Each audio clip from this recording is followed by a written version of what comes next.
Welcome to the revolution. Zelensky's speech is kind of hype.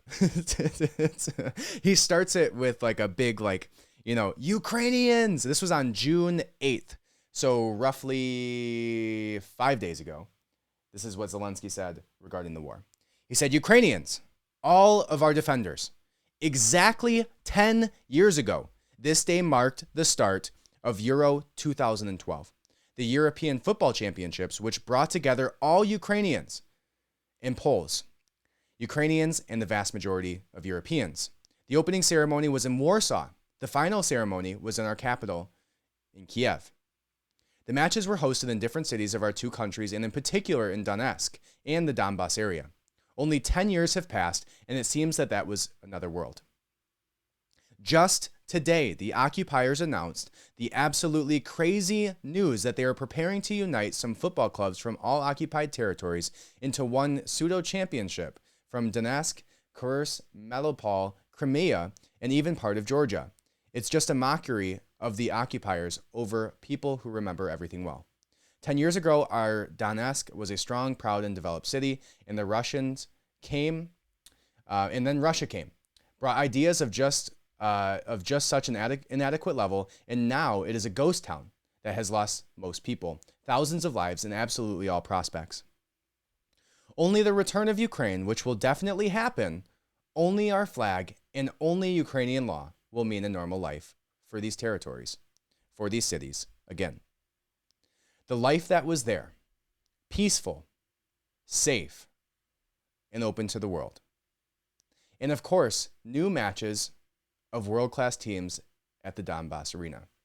Now, he must have been speaking at an actual event or something at a soccer arena. I am grateful to President of Poland, a friend of the Ukrainians, for the fact that he has now started a special trip to European countries to support the European prospect of our country. This June, we are going to get a decision on the candidacy. Now, he's speaking of them joining the European Union, which would eventually lead to potential ties for the UN, which is the whole reason that Putin said that he started this war in the first place, was that he did not want Ukraine to become a part of the UN. Now, if Ukraine becomes a part of the UN, then what happens? Well, then there's a treaty, and I would assume that we would have other countries going to war on Ukraine's behalf based on that treaty. So that's what he's speaking to right now. It says President of Slovakia, Zuzana Kapitova, was to go with Andrzej. Such a joint initiative of the two leaders was planned. A positive COVID-19 test hindered it. Well, these are the conditions of our life now. I spoke today as the German Chancellor of Scholz about the decision in favor of Ukraine or the candidacy as well, which in fact will be a decision in favor of Europe.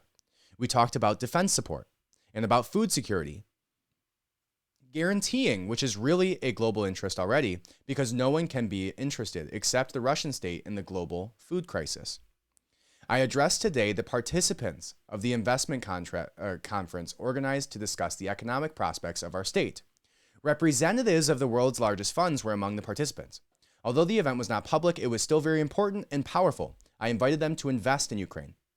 Invest with, large weaponry, tanks, fighter jets. It is very important for me, that was me speaking, not Zelensky. It is very important for me to see such an audience. And these, I emphasize again, are representative of the most influential part of American business. Believes that these sanctions against Russia should be strengthened. Therefore, it would be right for politicians to hear this position. Leading business and the majority of American and European societies that there is still not enough pressure on the Ukrainian Federation to end this war. According to the results of this day, the 105th day of the full-scale war, Severodonetsk remains the epicenter of the confrontation in Donbas. We defend our positions, inflict significant losses on the enemy. This is a very fierce battle, very difficult, probably one of the most difficult throughout the war. I am grateful to everyone who defends this direction. In many ways, the fate of our Donbas is being decided there. I also signed decrees on awarding our heroes. 285 combatants were awarded state awards, and 68 of them posthumously. Eternal memory to all who gave their lives for Ukraine. Eternal glory to our heroes who defend the state. Glory to Ukraine. I can't imagine being in like a fist fight at a bar. and while I'm getting like punched in the face, looking to the big guy in the corner and like being like, hey, like, maybe, I don't know, focus on what's going on there instead of, calling on us to put in financial sanctions. And even more interesting was a speech that Zelenskyy gave during the World Economic Forum. Yeah, it was about 2.5 weeks ago, so a little bit before this speech. But he was basically making a cry out to the World Economic Forum and all these global leaders to basically get in on the fight, saying it's a global issue, that if you think that they're going to stop at Ukraine, you're wrong. And if it's me, potentially you're next. And, this whole deal.